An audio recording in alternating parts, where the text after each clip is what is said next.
এবার কিন্তু এই পিঠটাকে একটু সেঁকে নিতে হবে, তার জন্য প্রেসার কুকারটাকে আমি এইভাবে উল্টে দেবো। এই কুলচাগুলোকে কিন্তু সেঁকতে আমার মাত্র 2 থেকে 2.5 মিনিট মতো লেগেছে। প্রেসার কুকারে বানানো এই মশলাদার কুলচাগুলো কতটা সফট দেখুন, একদম নরম তুলতুলে। নমস্কার বন্ধুরা, আমি সাবিত্রী। আজকে আমার রান্নাঘরে চলে এলাম একটা দারুণ মশলাদার কুলচা বানাতে। আর এই কুলচাটা কিন্তু সম্পূর্ণ এই প্রেসার কুকারেই বানাবো, যাতে কম সময় লাগে আর অনেকগুলো একসাথে বানানো যায়। আর এটা কিন্তু খেতে দারুণ লাগবে। আপনারা সম্পূর্ণ ভিডিওটা দেখলে আশা করি সহজে বানিয়ে খেতে পারবেন।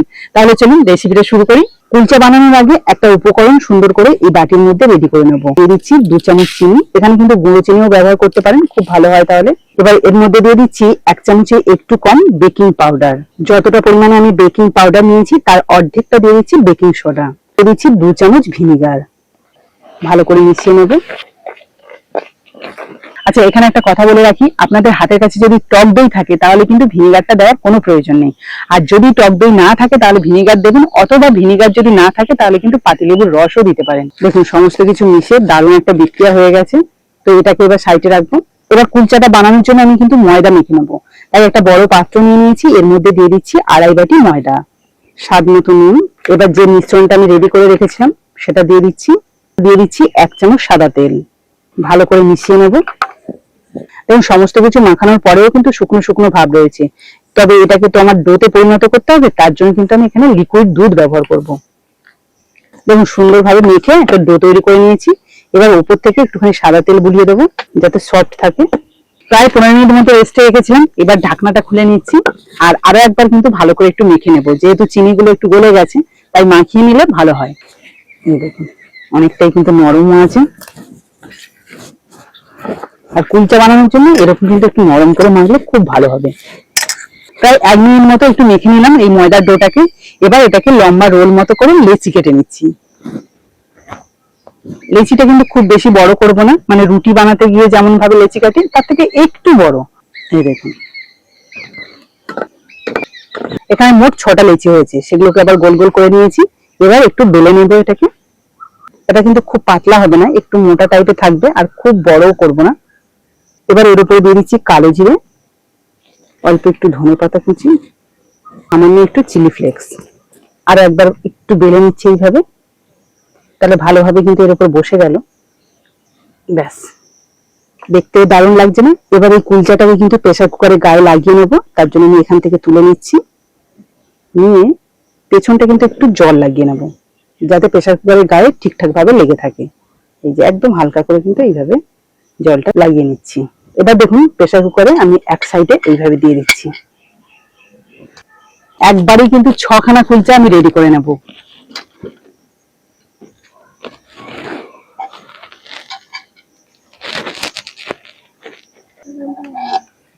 এই প্রেসার কুকারে দেখুন 4টে চারদিকে লাগিয়ে নিয়েছি, কি দারুণ দেখতে লাগছে। 6টা কুলচা কিন্তু একসাথে দিয়ে দিলাম প্রেসার কুকারের মধ্যে। এবার এগুলোকে জাস্ট সেঁকে নিলেই কিন্তু রেডি হয়ে যাবে মশলাদার কুলচা।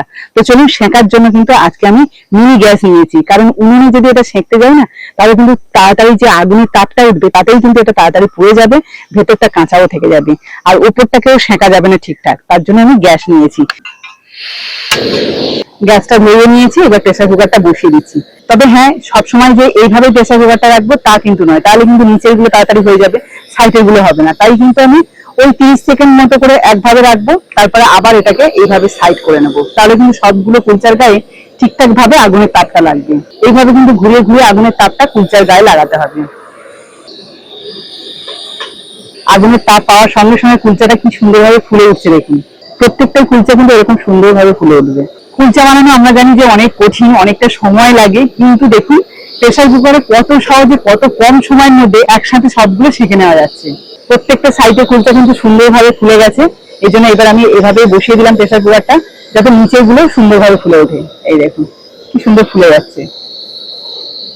আমি কিন্তু চাইলে মাটির উনুনে এটা বানিয়ে দেখাতে পারতাম, তবে সেটা একদম ভুল প্রসেস হতো, মানে একবারে অনেকগুলো বানানো যেত না, আবার অনেকটা সময়ও লেগে যেত, কারণ মাটির উনুনের আঁচটা কিন্তু সবসময় ঠিকঠাক দেওয়া যায় না। মানে গ্যাস যেমন কমানো বাড়ানো যায়, মাটির উনুনে কিন্তু তেমন ভাবে বাড়ানো কমানো যায় না। তাই আমি কিন্তু একদম সঠিক প্রসেসটা দেখাচ্ছি, যাতে আপনারাও সহজে বানিয়ে খেতে পারেন। তো দেখুন সবগুলো কুলচাতে বেশ সুন্দরভাবে ফুলে উঠেছে।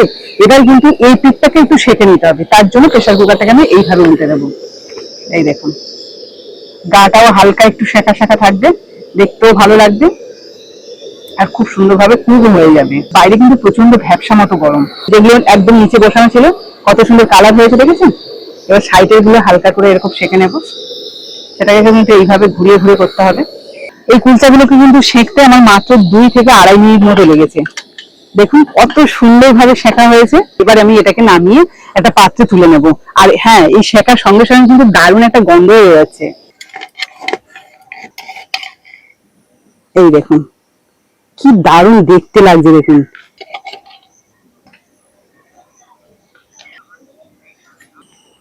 সবগুলোর গায়ে কিন্তু সুন্দর করে বাটার লাগিয়ে নিচ্ছি। কুলচাগুলো তো দেখতে দারুণ লাগছে, তবে কতটা সফট হয়েছে সেটা দেখার পালা এবার। এই দেখুন একদম কিন্তু নরম তুলতুলে, দেখতে পাচ্ছেন মুখের মধ্যে চলে যাচ্ছে। তো চলুন এবার একটু কেটে দেখাচ্ছি। এই দেখুন ভেতরটাও কত সুন্দরভাবে কুক হয়েছে। এই দেখুন একদম নরম তুলতুলে। কুলচার সাথে খাওয়ার জন্য কিছুই করিনি, আমি এটা শুধু শুধু খেয়ে আপনাদের বলবো কেমন হয়েছে। জাস্ট এই কুলচাটা বানানোর একটাই কারণ, যাতে আপনারা একদম কম সময়ের মধ্যে একসাথে অনেকগুলো বানাতে পারেন প্রেসার কুকারের মধ্যে দিয়ে এই মশলাদার কুলচাটা। এবার টেস্টটা কেমন হয়েছে সেটা জানানোর জন্য কুট্টুসও চলে এসেছে। তো কুট্টুস, গোটা খাবে নাকি একটা অর্ধেকটা দেবো? গাটা দেখো গরম আছে, হেভি। ও শুধু শুধুই খাচ্ছে, তাতেই বলছে হেভি হয়েছে। একদম নরম তুলোর মতো না বুঝি? হ্যাঁ। তো বন্ধুরা আপনারা ওইভাবে বানিয়ে খাবেন, খুব ভালো লাগবে, বাচ্চা থেকে বড় সবারই ভালো লাগবে। একটু চানা মশলাও বানিয়ে নিতে পারেন তার সাথে, বা আলুর তরকারি বা চিকেন থাকলে যা কিছু দিয়েই খাবেন না কেন, এটা কিন্তু বেশ ভালো লাগবে। তো আজকের এই রেসিপিটা যদি আপনাদের ভালো লাগে তাহলে প্লিজ একটা লাইক করে বন্ধুদের সাথে শেয়ার করবেন। আর যারা নতুন বন্ধু আছেন তারা যদি ইউটিউব থেকে দেখে থাকেন তাহলে প্লিজ প্লিজ চ্যানেলটাকে সাবস্ক্রাইব করে রাখবেন। আর যারা ফেসবুক থেকে দেখছেন তারা ফেসবুক পেজটাকে ফলো করে দেবেন, তাহলে এরকম নতুন নতুন ভিডিও প্রতিদিনই দেখতে পাবেন। তাহলে আজকের মতো বিদায় নিচ্ছি, পরের দিন আসবো আবার একটা নতুন ভিডিও নিয়ে। ততক্ষণে ভালো থাকবেন, সুস্থ থাকবেন।